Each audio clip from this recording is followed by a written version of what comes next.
Ya, oke. Bismillahirrahmanirrahim. Assalamualaikum warahmatullahi wabarakatuh. Selamat siang dan salam sejahtera untuk Ya, kita semua. Alhamdulillah, hari ini kita bisa mengadakan virtual FTD bersama ID Kota Kediri. Kali ini, hari ini atau ini dalam pertemuan ini bertemakan yaitu vertigo dalam praktek sehari-hari yang nanti akan dibawakan oleh narasumber kita yaitu Dr. Novian Wibowo, spesialis saraf. Nanti aturannya atau tata caranya narasumber akan mempresentasikan yaitu sekitar 20 menit, kemudian dilanjutkan dengan sesi tanya jawab.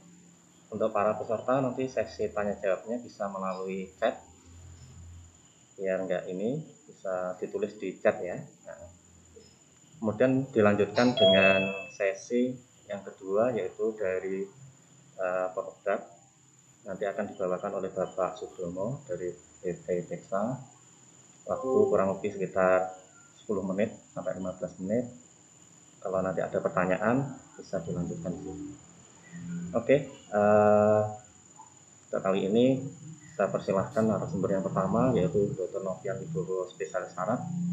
Mohon untuk mempresentasikan yaitu dengan judul vertigo dalam praktek sehari-hari. Waktu dan tempat kami silakan. ya. Terima kasih, Dr. Agus. Suara saya apakah cukup jelas? Jelas, Dokter? Cukup jelas ya. Iya. Oke, selamat siang para teman sejawat ID Kota Kediri.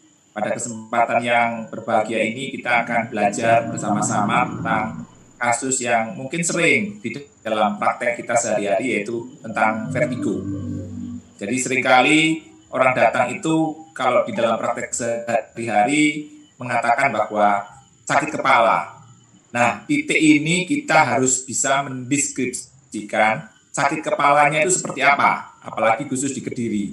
Apakah mumet ataukah cenut-cenut. Nah, hal-hal seperti itu yang perlu kita deskripsikan, karena orang sini kalau datang ngomongnya pusing, sakit kepala. Itu yang perlu kita fokuskan, pusingnya itu pusing berputar atau pusing sakit cenut-cenut. Kita akan memulai presentasi pada siang hari ini dengan mengingat sebentar sekilas tentang bagaimana sih mekanisme keseimbangan dari tubuh, karena hal ini penting ketika kita belajar tentang sindrom atau simptom dari vertigo. Jadi kita kembali belajar ke fisiologi bahwa secara garis besar keseimbangan di dalam tubuh kita ini ditentukan oleh 3 sistem. Sistem pertama yaitu sistem proprioseptif atau somatosensoris, sistem kedua vestibuler, dan ketiga adalah visual. Sistem proprioseptif ini adalah sistem di mana reseptor-reseptornya ada di daerah sendi dan otot-otot kita. Jadi kita ini bisa merasakan keseimbangan karena Tuhan memberikan karunia adanya reseptor saraf yang tersebar merata di otot-otot, di persendian kita, dan itu membuat kita menyadari posisi-posisi kita saat ini sedang berdiri, sedang duduk, dan sebagainya. Itu adalah komponen pertama dari sistem keseimbangan. Komponen kedua adalah sistem vestibuler, di mana sistem vestibuler ini terletak di daerah nervus 8 atau tepatnya itu di dalam gendang telinga. Setelah gendang telinga, nervus 8, itu kita sebut sebagai sistem vestibuler perifer. Ini pointer saya kelihatan bergerak, bagus? Kelihatan, jadi Ada pointer yang iya, bergerak ke ini. Ya. Organel. Nah, kemudian ada juga sistem vestibuler yang bersifat sentral. Ini adalah sistem vestibuler yang mengatur keseimbangan yang terletak di organ otak kecil, juga di batang otak. Yang ketiga yang menentukan keseimbangan adalah sistem visual atau sistem penglihatan. Nah, ini akan menentukan bagaimana kita mempersepsikan keseimbangan melalui indera penglihatan. Kita semua bisa tahu bahwa ketika kita melihat misalkan kereta api berjalan, kita mengawasi kereta berjalan sekitar 1 atau 2 menit dengan mata yang menelusuri dari awal kereta sampai akhir kereta, lama-lama kita pasti akan merasakan pusing. Nah, itu menunjukkan bahwa sistem keseimbangan kita berjalan dengan baik karena mata kita mengikuti arah dari kereta itu, dan itu membuat kita menyesuaikan ya, beradaptasi dan menimbulkan reaksi pusing.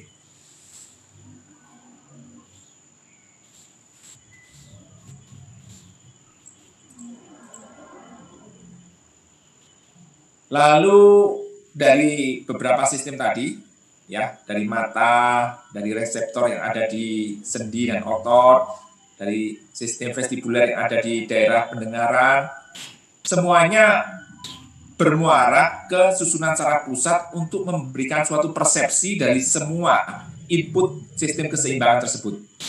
Dan ini jika semuanya berjalan dengan baik dan normal, hasil akhirnya adalah balance. Artinya kita merasakan tubuh kita berkoordinasi dengan baik dan berjalan dengan seimbang. Sekarang kita akan belajar satu sistem. Dalam vertigo ini kita akan banyak bahas tentang sistem vestibuler ya. Jadi sistem vestibuler ini sekilas saja adalah terdiri dari ampula dan makula. Ampula ini terdiri dari kanalis semisirkularis dan makula terdiri dari utriculus dan sacculus. Asal tahu aja lah. Nah, ini adalah gambaran dari ada koklea, namanya rumah siput, juga ada ampula dan makula. Ini merupakan suatu sistem keseimbangan yang masuk di dalam sistem vestibuler perifer, di mana ketika ada rangsangan atau input, dia diteruskan di sistem endolim, dan kemudian dia akan ditransfer, nah ini, di dalam nervus vestibulococlear. Mungkin agak untuk merecall itu agak susah, tapi saya akan coba menyederhanakan ya.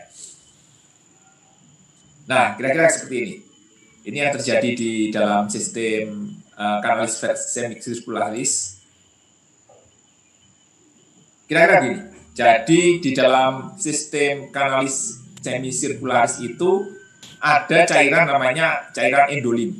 Cairan endolim ini berespon terhadap gerakan posisi kita, baik mengangguk, memutar, khususnya gerakan-gerakan yang berhubungan dengan posisi kepala. Ya, kalau tadi persendian sudah ada sarafnya, sistem vestibuler khususnya yang perifer ini banyak berhubungan dengan posisi arah gerak dari kepala kita. Jadi kepala kita maju mundur, goyang kanan, goyang kiri, mengenengada dan sebagainya, membungkuk, semuanya direkam oleh sistem vestibuler ini, khususnya sistem vestibuler perifer. Ini gambarannya. Jadi kita bisa melihat adanya kepala ini maju mundur, menengada, membungkuk, semuanya masuk ke dalam sistem vestibuler pathway, di dalam koklear dan di dalam anulus sacculus. Kemudian ini diteruskan melalui nervus 8 atau nervus vestibularis masuk ke daerah batang otak. Nah, di sini. Di batang otak ini semua sistem dari keseimbangan, termasuk dari mata, termasuk dari proprioseptif yang ada di sendi-sendi, semuanya masuk ke daerah batang otak. Kemudian sistem-sistem yang masuk ini di daerah cerebellum diolah, belum dihantarkan ke persepsi, yaitu susunan saraf pusat. Ini gambarannya. Jadi ada reseptor penerima pertama dari semua input keseimbangan, persendian, otot-otot, masuk ke kedua, labirin ini adalah sistem vestibuler perifer tadi.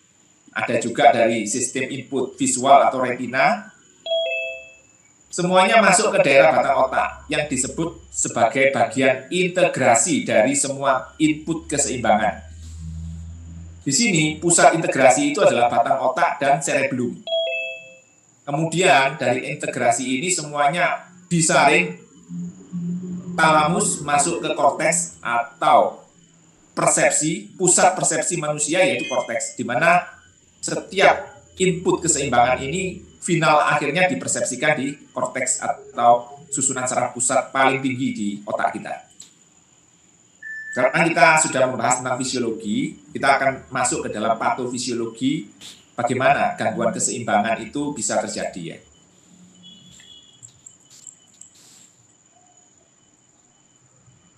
Jadi kalau tadi semua input dari mata, dari sendi-sendi, dari sistem labirin atau vestibular ini, dan dari cerebellum berkesinambungan membentuk balance atau keseimbangan, jika dari reseptor atau dari integrasi sistem ini mengalami gangguan, maka sebagai hasil akhir kita akan mengalami gangguan keseimbangan.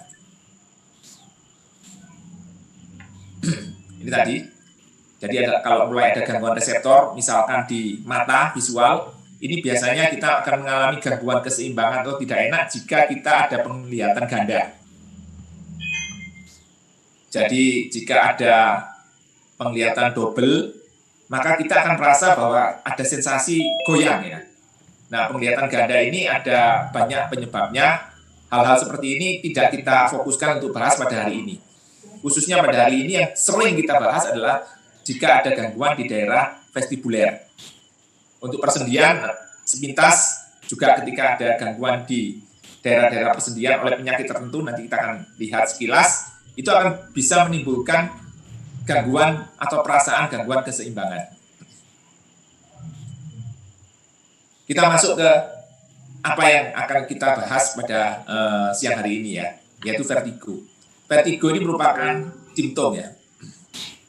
Vertigo ini merupakan simptom, yaitu gejala yang berupa ilusi rasa berputar atau bergoyang, di mana seseorang merasa tubuhnya bergerak terhadap lingkungannya, atau lingkungannya dirasakan bergerak terhadap dirinya sendiri. Sekali lagi kita katakan bahwa vertigo ini merupakan simptom atau gejala, bukan penyebab. Penyebabnya nanti kita akan bahas satu persatu, tapi vertigo merupakan simptom dari banyak penyebab. Ya.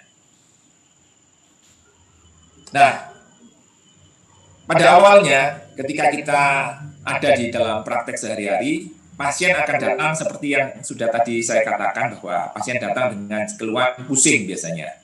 Di dalam pusing ini, screening awal kita harus memisahkan ya. Pusingnya ini yang apakah nyeri kepala ataukah gangguan keseimbangan atau mumet. Ya, nyeri kepala beberapa waktu yang lalu saya sudah membahas. Nah, di sini sekarang kita akan membahas tentang keluhan pusing yang berhubungan dengan mumet. Mumet ini biasanya kita membantu mendeskripsikan pasien apakah mumet ini pasien merasa kehilangan keseimbangan, rasa bergoyang, mabuk seperti di dalam kendaraan atau naik perahu, atau sensasi rasa berputar, ya, rasa dunia berputar.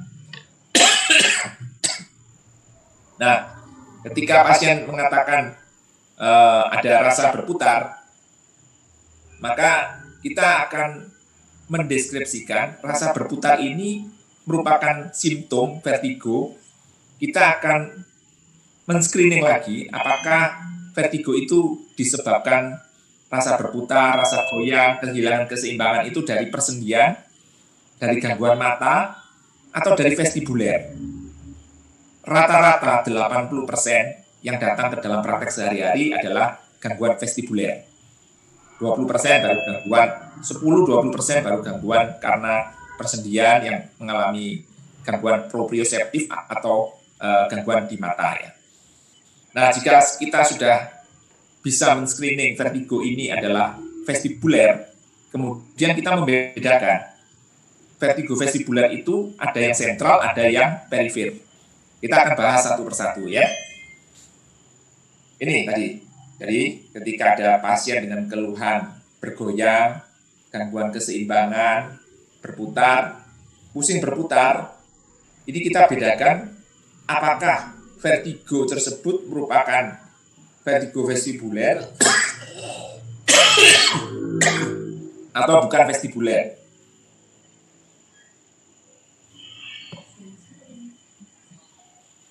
Sorry, maaf.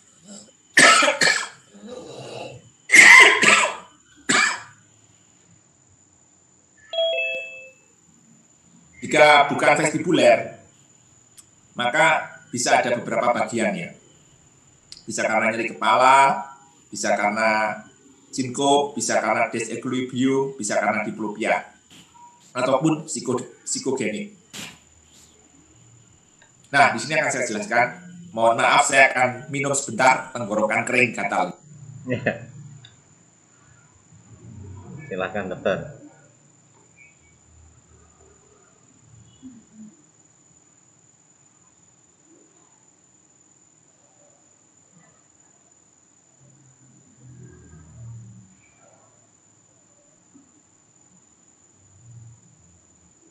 Ya, untuk peserta nanti kalau ada, untuk para peserta apabila ada pertanyaan bisa nulis di chat ya pertanyaannya.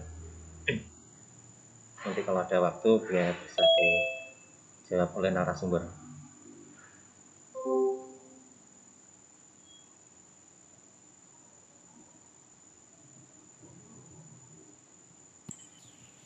Oke. Nah, dari beberapa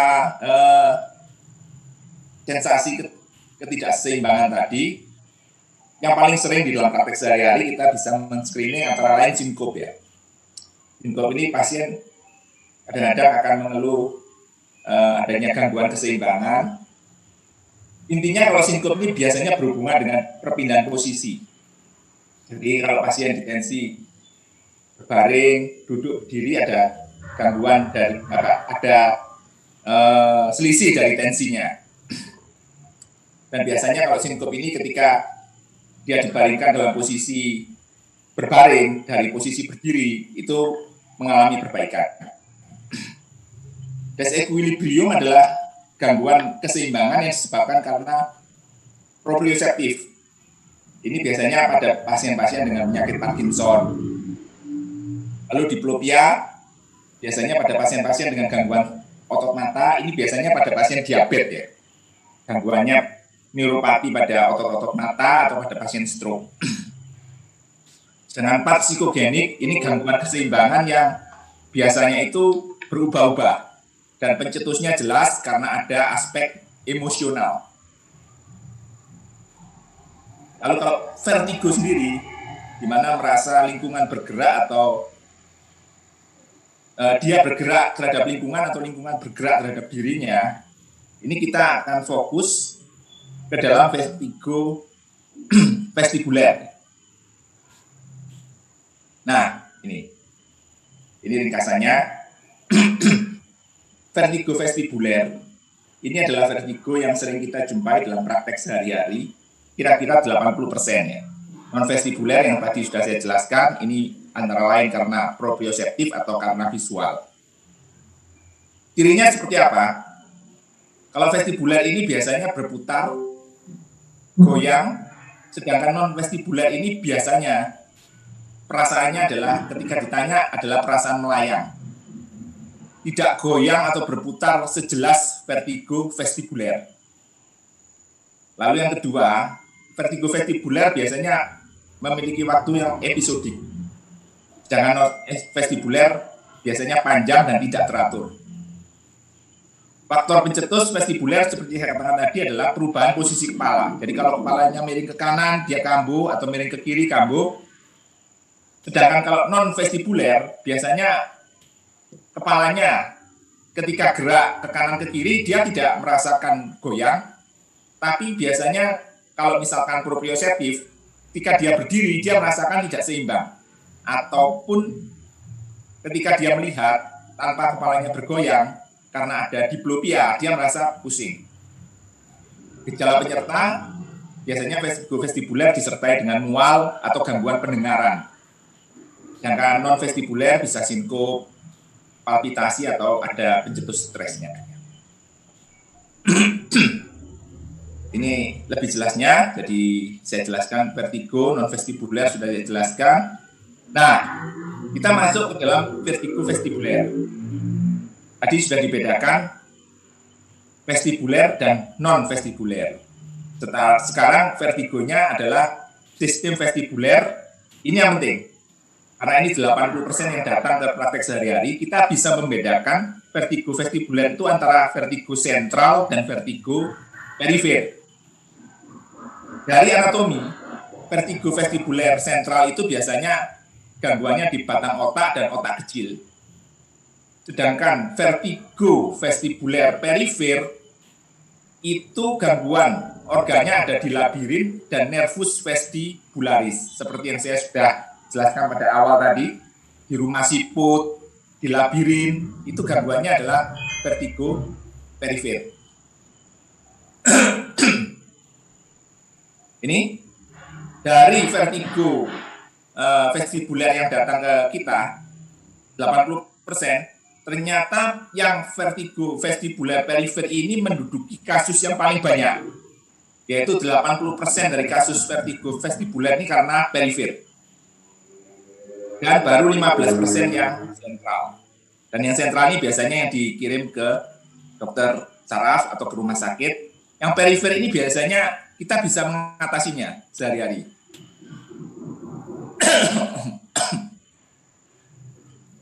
Ini adalah perbedaan garis besar antara vertigo vestibuler perifer dan sentral. Seperti sudah saya jelaskan, perifer ini 85%. Dan ini yang sering datang ke dalam praktek sehari-hari. Ya. Episodenya biasanya pendek kalau perifer. Kalau sentral ini periodenya panjang. Bisa lebih dari 2 minggu dia terus-menerus merasa pusing atau goyang.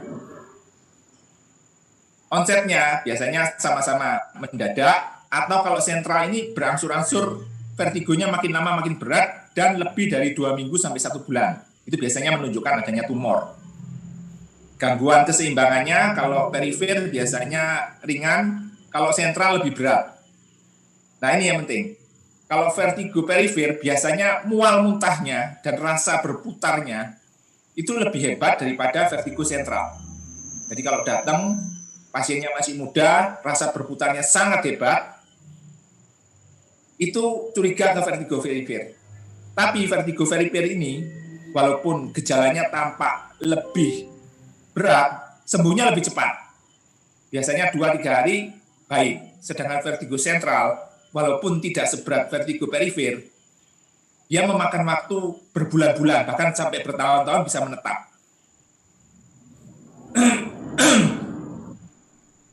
Lalu beberapa penyakit yang kita golongkan dalam vertigo perifer. Paling banyak yang datang dari vertigo perifer, kita tahu bahwa 85% dari vertigo vestibuler adalah vertigo perifer. Dari vertigo perifer ini, 70% yang datang ke praktek sehari-hari adalah BPPV, benign paroxysmal positional vertigo.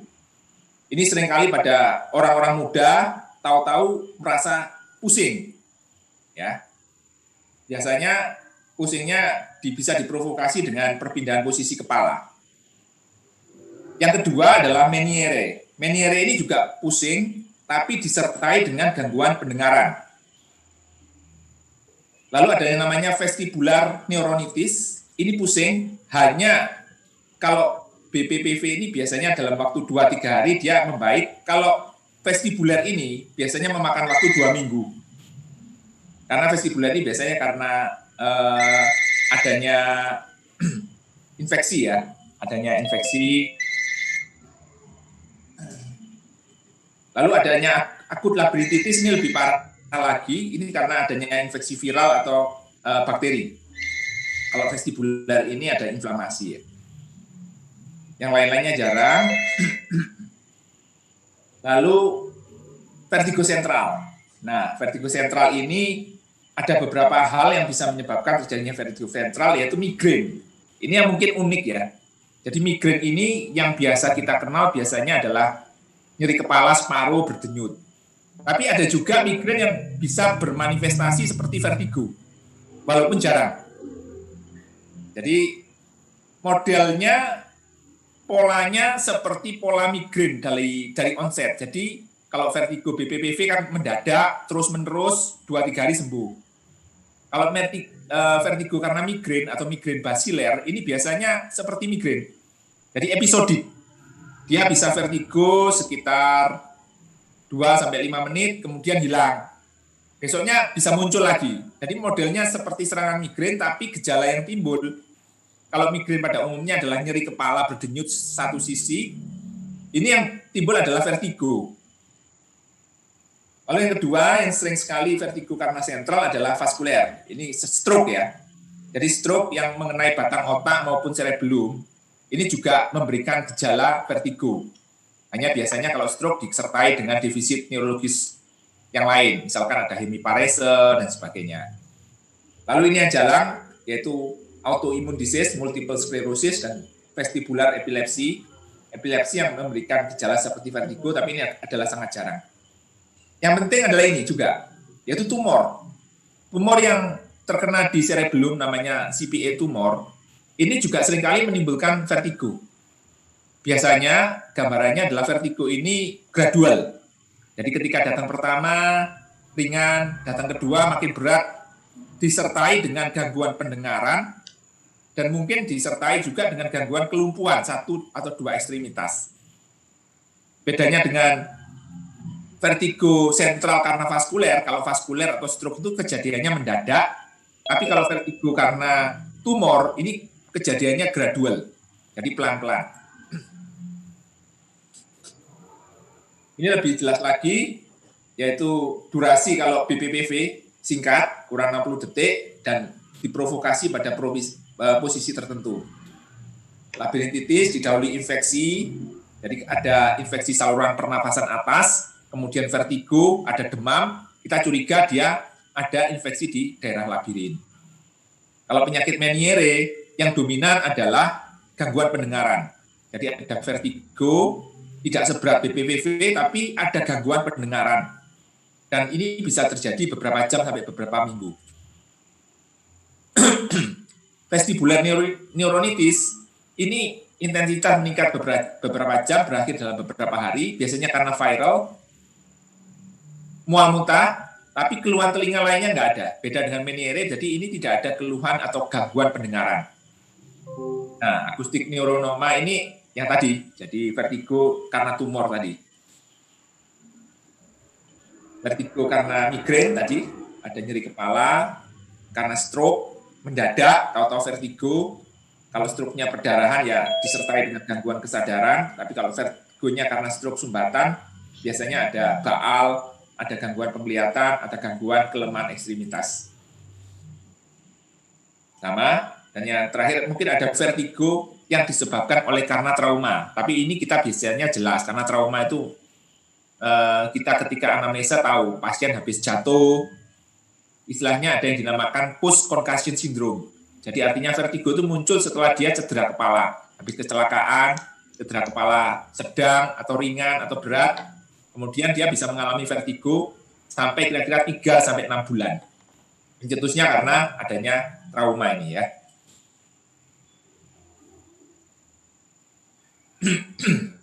Nah, dari anamnesa yang bisa kita gali adalah onsetnya. Onsetnya mendadak, seringkali pada vertigo perifer, walaupun pada vertigo sentral CVA itu juga mendadak. Tapi pada vertigo sentral lainnya selain CVA biasanya gradual. Intensitas ringan sedang banyak di vertigo sentral, berat banyak di vertigo perifer. Durasi singkat banyak disebabkan vertigo perifer, lama misalkan minggu sampai bulan itu banyak di vertigo sentral.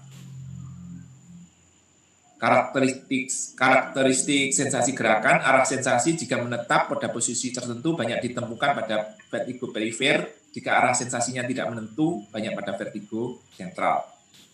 Keluhan telinga, nah ini keluhan telinga seringkali pada vertigo perifer, kecuali pada tumor ya, tumor itu yang menekan kadang-kadang disertai dengan gangguan telinga. Pemeriksaan fisik untuk menyingkirkan dari sinkop, kita biasanya tensi ya, kalau sinkop ini kita tensi pada saat pasien berbaring, duduk tegak, ini terjadi fluktuasi dari tensi ya. Ketika berbaring normal, tapi ketika duduk atau tegak, itu tensinya turun. Ini berarti ada gangguan pada saraf otonomnya. Kemudian kita lihat elektrokardiografi, diplopia ketika kita tes mata, apakah dia ada penglihatan double atau tidak, atau faktor-faktor risiko stroke, dan yang tertinggi adalah CT scan atau MRI untuk menyisihkan apakah ada gangguan di pembuluh darah, tumor, dan sebagainya.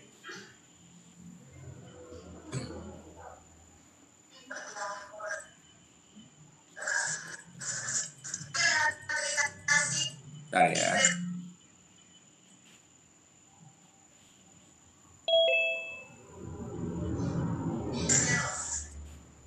Ini tes-tesnya.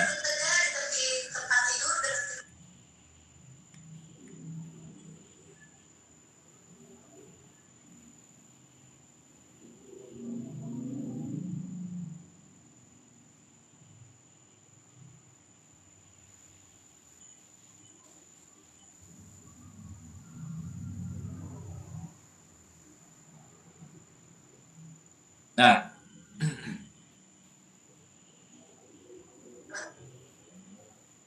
ini adalah beberapa, kita masuk ke dalam pengobatan ya.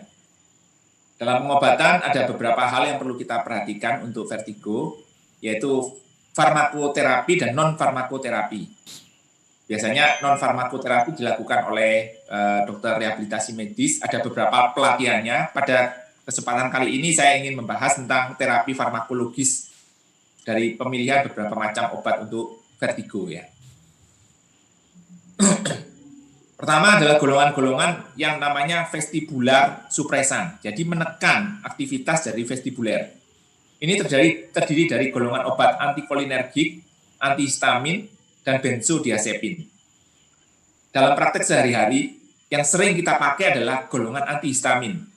Kenapa? Karena benzodiazepin ini akan menimbulkan ketergantungan yang banyak ya. Kita bisa ngomong, kita vertigo kasih diazepam, tidur, lalu efek clonazepam, lorazepam, dan sebagainya itu selain dibatasi dan diawasi ketat oleh BP POM, ini selain mensupresi vestibular, tapi juga mensupresi susunan saraf pusat.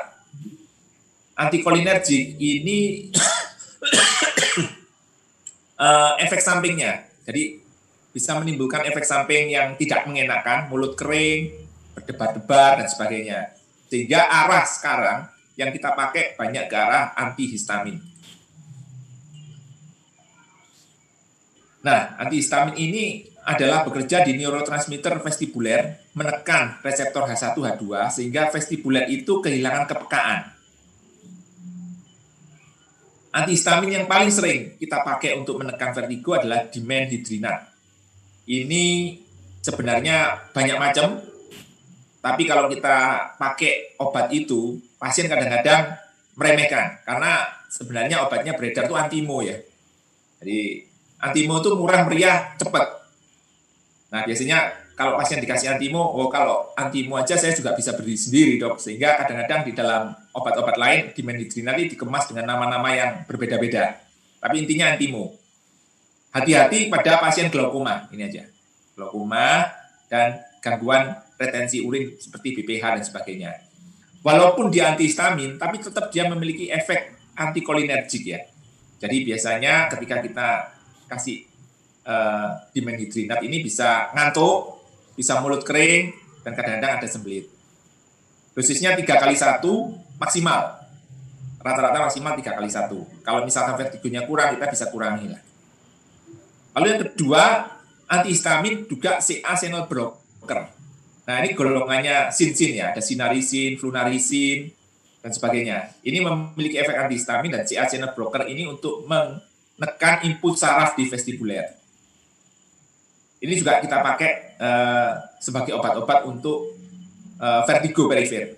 Juga bisa untuk simptomatik vertigo sentral. Jadi semua obat ini adalah obat simptomatik ya. Karena vertigo sendiri adalah simptom, jadi obat yang kita pakai sehari-hari untuk vertigo, obat simptomatik. Nah, kalau kita tahu bahwa tadi sudah saya jelaskan kausalnya, sekitar 70% adalah benign positional vertigo yang sebenarnya adalah self-limited, maka pengobatan simptomatik aja adalah cukup.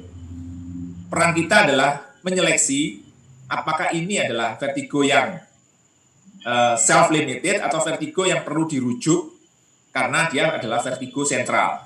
Kalau vertigo sentral kita selain simptomnya juga harus mengobati kausalnya. Tapi kalau vertigo perifer ada beberapa, misalkan seperti vestibular neuronitis karena inflamasi viral, kita tahu viral ya self-limited, BPPV dan sebagainya. Biasanya kita evaluasi 3-5 hari, itu dengan pengobatan obat-obat ini membaik. Lalu betahistin, nah ini yang sponsor kita, betahistin ini adalah antihistamin tapi bisa memblok pada H3, di mana H3 ini spesifik untuk vestibuler ya. Jadi di sini betahistin ini kalau tadi antihistamin yang pertama dimenhidrinat itu non spesifik, betahistin lebih spesifik untuk antihistamin yang mengarah ke vertigo. Makanya ini yang sering dipakai. Kontraindikasi kita harus tahu semua adalah asma, peptic ulcer, pheochromocytoma, porfiria ya. Nah, ini dosisnya. Jadi dosis seringnya cukup besar. beta-histin ini adalah dipakai dosis maksimal dewasa adalah 48 mg. Biasanya yang beredar adalah 6, 8, 12. Jadi yang beredar itu ringan sekali. Untuk vertigo yang berat bisa sampai 48. Dan dikatakan bahwa efek beta-histin ini meningkat selaras dengan meningkatnya dosis. Jadi misalkan 8, dia masih vertigo, bisa dinaikkan 16, bisa dinaikkan 32 sampai 48 tadi. Ya.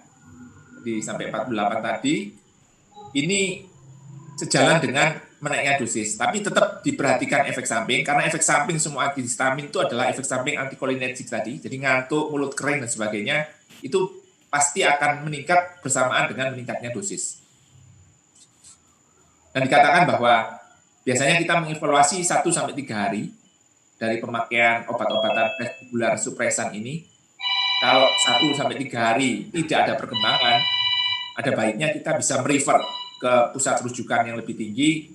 Di sana kita akan mencoba menyeleksi penyebabnya itu apa. Tapi saya katakan tadi bahwa 70% pasien vertigo rata-rata 3 hari dengan vertigo perifer itu dengan pengobatan vestibular supresan bisa membaik. Terima kasih. Itu presentasi dari saya. Saya kembalikan ke moderator. Ya, terima kasih, Dr. Novian. Untuk para peserta, kalau mau ajukan pertanyaan bisa lewat chat atau mungkin minta izin ini ya, angkat tangan atau apa. Ini saya lihat sementara belum ada ya, belum ada pertanyaan.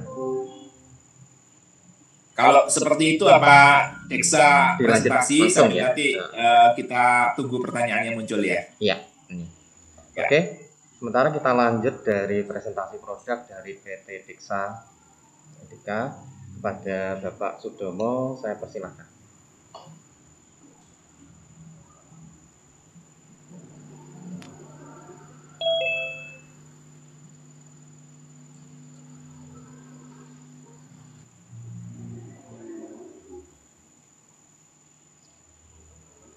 Ya, udah kelihatan Dr. Agus slide-nya? Ya. Ya. Oke, terima kasih atas kesempatannya Dr. Agus. Nah, terima kasih juga untuk para dokter yang telah hadir dan untuk ID cabang Kediri yang telah memberikan kesempatan kepada Deksa Medika untuk memperkenalkan salah satu produk unggulannya yaitu Mertigo.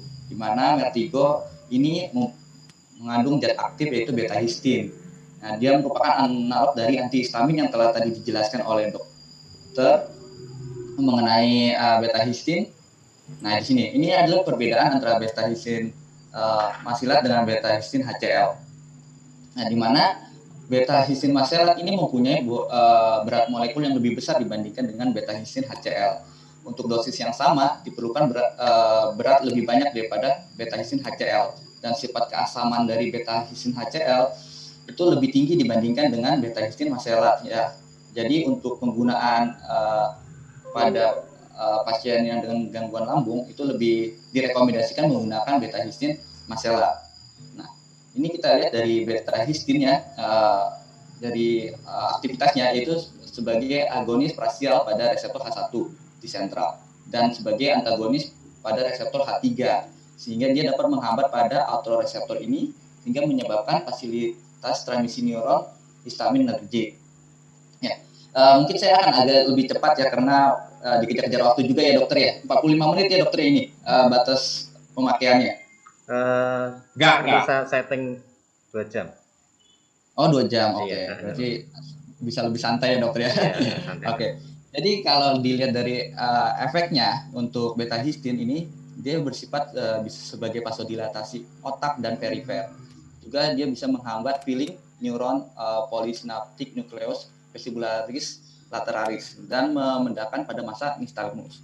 Jadi indikasinya dari beta-histin ini dapat sebagai vasodilatasi otak dan perifer sehingga dia bisa dapat meningkatkan aliran darah arteri pada petra probasilaris dan dapat juga memperbaiki mikrosirkulasi telinga dalam konklea dan sistem vestibular. Nah, Besisin tersebut juga tadi udah dijelaskan oleh dokter bahwa dia mempunyai efek samping sebagai anticholinergic, yaitu bisa salah satunya itu mulut kering dan pupil dilatasi.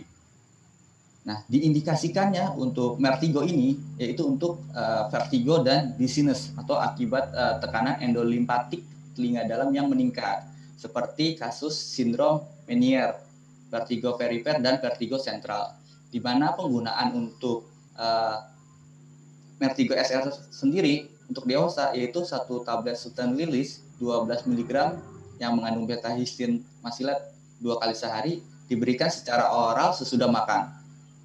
Dan tablet vertigo ini tidak bisa diberikan untuk diracik ataupun digerus karena dia mengandung formulasi Susten Lilis. Jadi entah akan menghilangkan efek dari formulasi Susten Lilisnya tersebut. Nah, ini kemasannya untuk Vertigo. Jadi PT Dexa Medica ini untuk Vertigo punya 2 kemasan, yaitu Vertigo SR dan Vertigo. Di mana untuk Vertigo itu mengandung zat aktif beta histin 6 mg, sedangkan yang SR mengandung 12 mg. Dengan harga yang berbeda, untuk Vertigo SR harganya HNA 340.000, sedangkan Vertigo SR harganya 570.000 per 100 tablet. Nah, ini kita menurut salah satu penelitian atau studi yang menyatakan tentang efektivitas pada vertigo vestibular perifer terhadap treatment beta histin.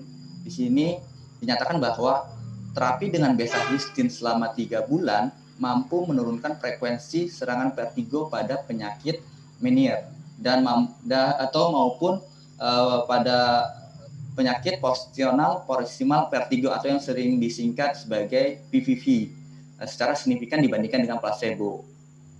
Ini bisa kita lihat perbandingan antara treatment beta histin pada kasus Meniere dan kasus PVV dibandingkan dengan placebo. Ini sangat signifikan dalam penurunan gejala-gejalanya. Nah, kita juga lihat salah satu penelitian yang menyatakan bahwa perbandingan antara penggunaan beta histin dengan flunarizin, yang dimana dua-duanya ini digunakan untuk treatment dari vertigo, ini dinyatakan bahwa beta histin ini lebih superior dalam penurunan gejala-gejala dari vestibular vertigo dibandingkan dengan flunarizin dalam 4 minggu, dalam terapi 4 minggu dan 8 minggu. Ini perbandingan lagi dengan Vertigo versus produk-produk Vertigo lainnya yang mungkin dokter udah tidak asing lagi seperti prochlorperazine dan Dramamine, di mana beta histin ini diindikasikan spesifik kuat untuk kasus vertigo. Sedangkan prochlorperazine ini lebih ke vertigo dan vomitus, sedangkan Dramamine ini untuk kasus vomitus. Nah, mekanis kerjanya yaitu beta histin atau vertigo ini lebih spesifik pada organ vestibular di telinga. Sedangkan prochlorperazine ini lebih ke sentral dan Dramamine ini juga sama sentral. Dan efek sampingnya untuk beta histin ini dia itu non ekstrapiramidal dan non sedasi. Sedangkan prochlorperazine ini lebih ke ekstrapiramidal dan sedasi, sedangkan Dramamine ini sedasinya lebih kuat.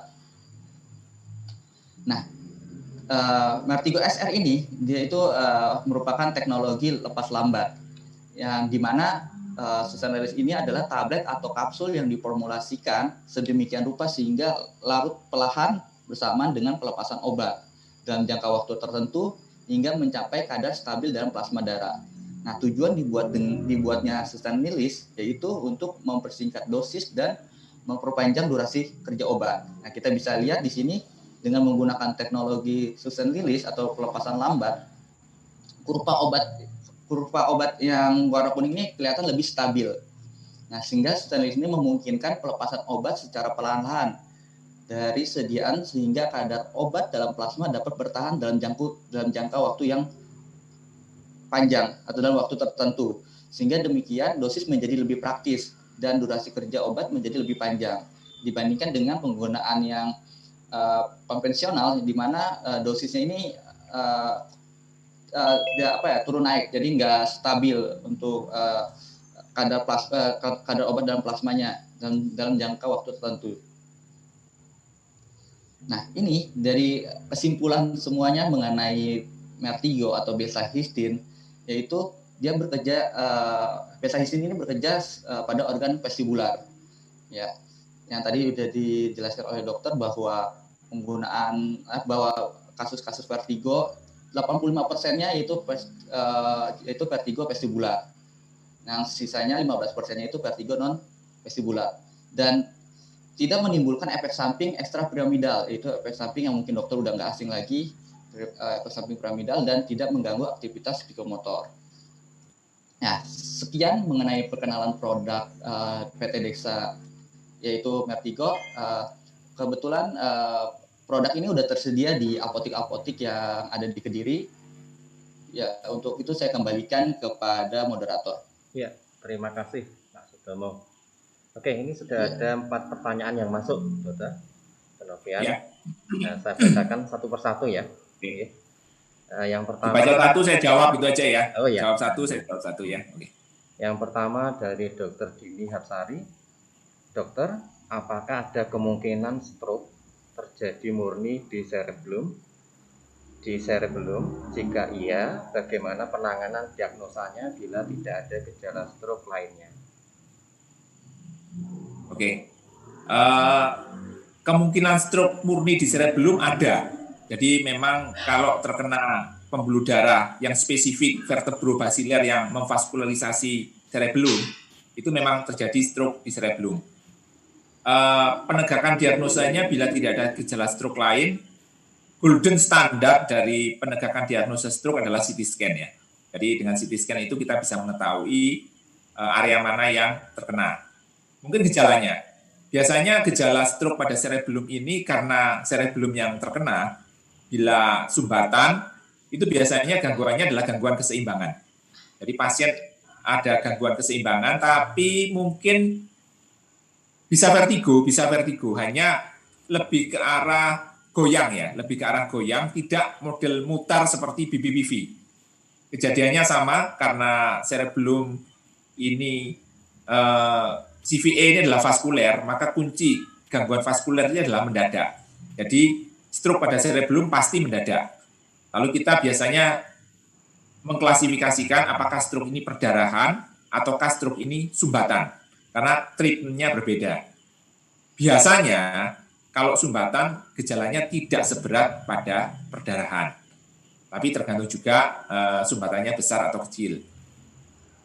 Kedua, biasanya kalau stroke pada cerebellum, ini kita waspada bagi orang dengan usia predileksi stroke. Misal kita pasien dengan vertigo, usianya di atas 60 tahun. Itu kita was-was. Apakah ini adalah vertigo sentral, salah satunya vertigo sentral adalah stroke cerebellum. Lalu kita lihat faktor risiko. Apakah pasien tersebut selain usianya yang merupakan faktor risiko, ada faktor risiko lain. Yang paling mudah yang bisa kita lakukan sehari-hari di kamar praktek, tensi. Karena 90% pasien stroke adalah hipertensi. Yang kedua, gula darah. Itu kita bisa lakukan dalam praktek kita sehari-hari dengan tes gula darah. Kalau ada juga tes kolesterol. Nah, jika faktor-faktor risiko itu ada, pasien juga di atas usia 60, itu menjadi red flag ya, jadi bendera merah kita untuk waspada, jangan-jangan vertigonya adalah vertigo sentral. Tapi kalau pasien datang, masih muda, usianya di bawah 30, sehat, lalu tiba-tiba vertigo, tidak ada faktor risiko, semuanya baik, itu kita mungkin bisa melakukan observasi ya. Jika tidak ada tanda-tanda kegawat daruratan, semuanya normal, masih muda, ya kita kasih aja obat-obatan seperti Beta-Histine, kita observasi, kita suruh kontrol 3 hari lagi apakah ada perbaikan. Biasanya kalau memang BPPV tadi, pasien dalam waktu 3-4 hari ada perbaikan yang signifikan. Terima kasih. Iya, terima kasih dokter. Mungkin sudah cukup jelas ya. Ini pertanyaan yang kedua dokter, dari Dr. Wahyu Yulianto. Pengobatan vertigo vestibular perifer yang berat, kombinasi dilakukan seperti apa?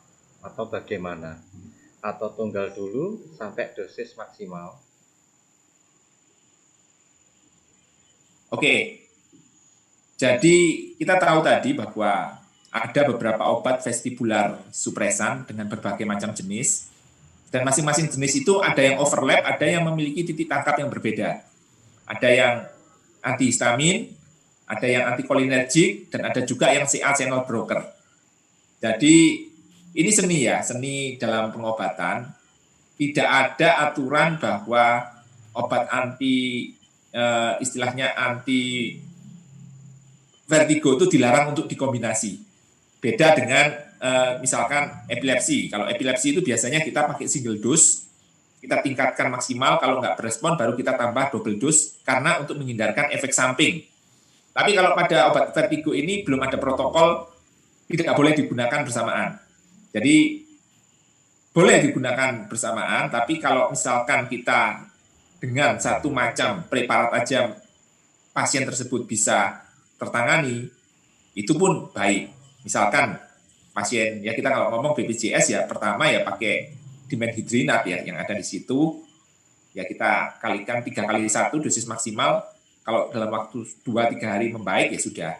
Tapi kalau misalkan pasien mau cepat dan pasien misalkan mau beli sendiri, ya kombinasi antara Mertigo atau betahistin yang slow release tadi kan cukup baik, cukup enak, ditambah dengan flunarisin, biasanya cukup menghasilkan hasil yang cukup memuaskan. Jadi seni lah, nggak ada protokol harus satu dosis dulu sampai maksimal, masih boleh dikombinasi. Ya. Ya, terima kasih dokter. Ini untuk pertanyaan yang ketiga dari dokter Rematika. Pemberian obat neurotropik seperti vitamin B1, B6, B12 apakah memiliki efek pada kasus vertigo? Iya.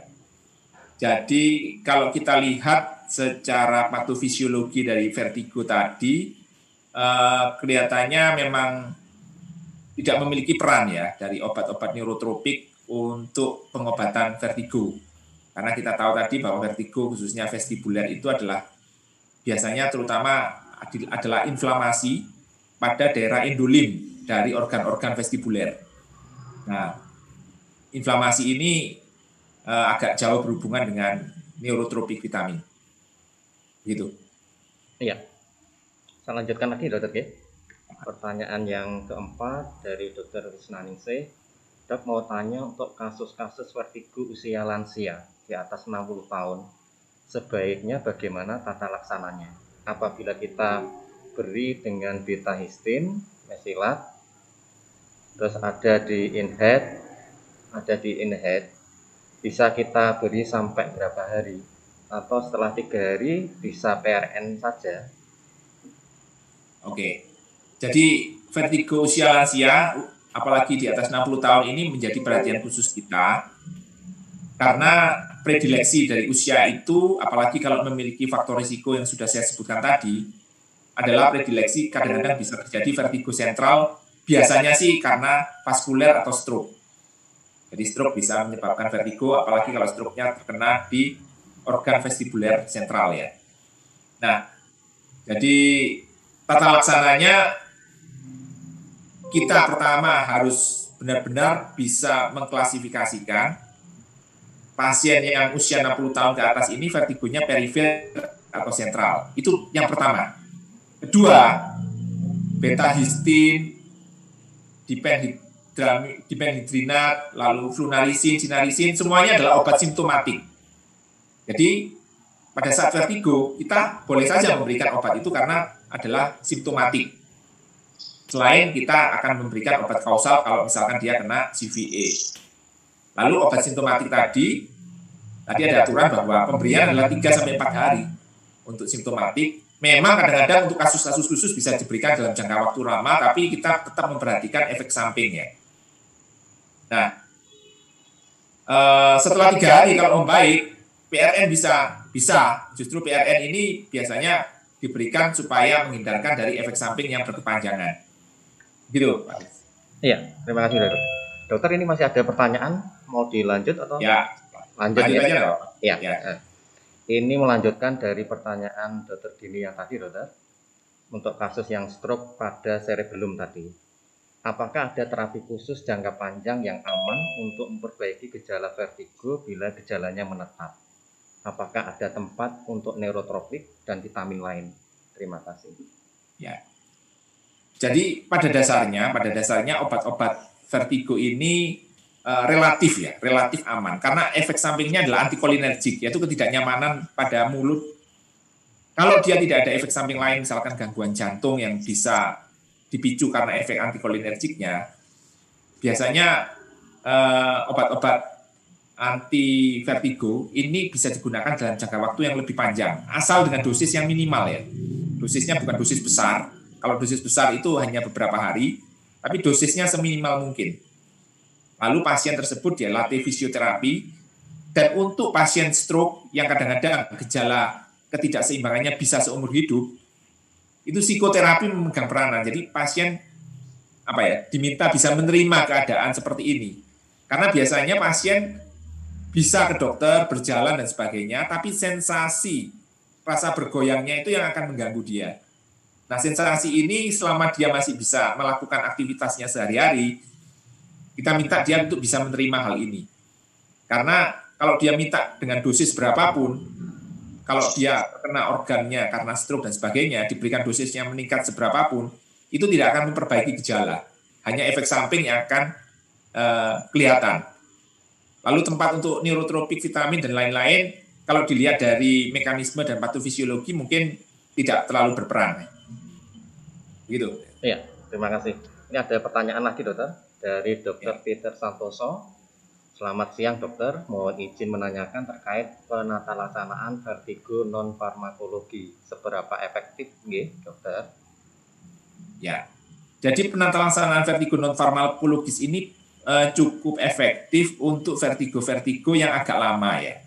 Jadi untuk vertigo yang agak lama, misalkan ada vestibular neuronitis, Meniere, lalu untuk stroke, ini perlu non-farmakologis karena jangka waktunya panjang.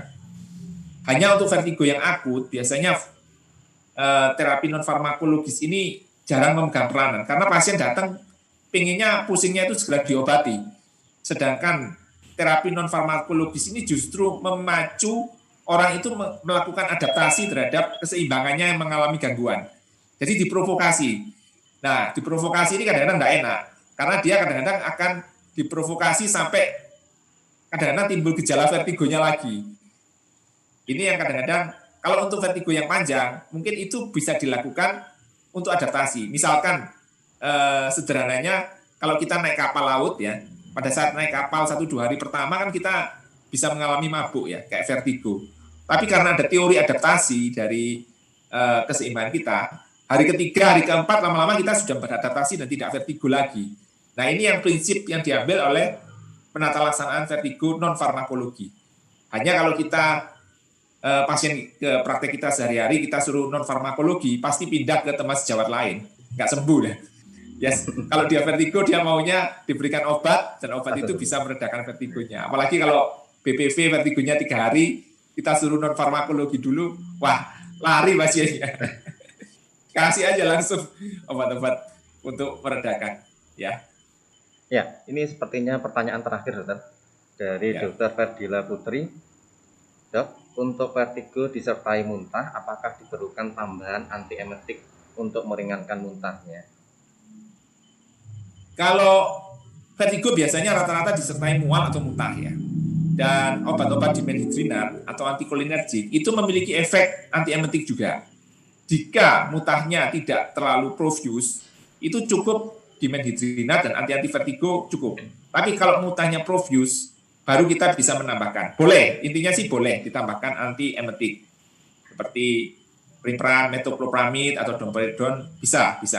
Hanya kalau misalkan dia muntahnya nggak profuse, itu paket lah. Jadi kalau muter, pusing, pasti dia ada mual dan pasti dia kadang-kadang disertai muntah. Ya kita berikan obat anti vertigonya, kalau muternya hilang, biasanya mual muntahnya juga berkurang. Ya, terima kasih Dr. Novian. Ini sepertinya pertanyaan yang terakhir tadi. Mudah-mudahan tema kita hari ini yaitu webinar tentang vertigo dalam praktek sehari-hari bisa menambah wawasan dan pengetahuan kita para teman sejawat dalam prakteknya. Sebelum saya akhiri, untuk sertifikat nanti akan otomatis dikirim ke email. Jadi bagi peserta yang tadi sudah ikut Zoom, kemudian belum registrasi, mohon nanti menyampaikan emailnya, karena yang sudah registrasi otomatis sudah ada emailnya. Bisa disampaikan ke sekretariat nanti ya. Terus yang kedua, nantikan kita di Kota Kediri untuk hari Kamis depan, insya Allah sudah ada rencana lagi, ada virtual FTD bersama ID, dan insya Allah mungkin minggu depan bisa kita live-kan di YouTube. Dari saya mungkin sebagai moderator, saya akhiri sampai di sini. Terima kasih Dr. Novian, terima kasih Pak Sudomo, terima kasih para peserta yang telah mengikuti acara ini sampai selesai. Bila taufiq hidayah, wassalamualaikum warahmatullahi wabarakatuh.